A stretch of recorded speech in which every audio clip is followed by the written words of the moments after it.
আজ কি? কেন তুই জানিস না নাকি? আজ তো একাদশী। আজ কি একাদশী? তুই সেটাও জানিস না? না বল। আজ যোগিনী একাদশী। একাদশী কিভাবে পালন করতে হয়? তাহলে শুন। আচ্ছা বল, একাদশী আগের দিন সংযম করতে হয়।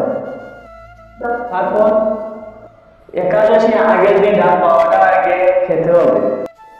এরপর একাদশীর দিন ভোরে উঠে স্নান করে ভগবানের অর্চন করে এবং সারাদিন ভগবানের উপবাস করতে হবে। তারপর কি করতে হবে? এবার দ্বাদশীর দিনে অন্ন ব্যঞ্জন দিয়ে ভগবানের নিবেদন করার পর কেক পালন করতে হবে।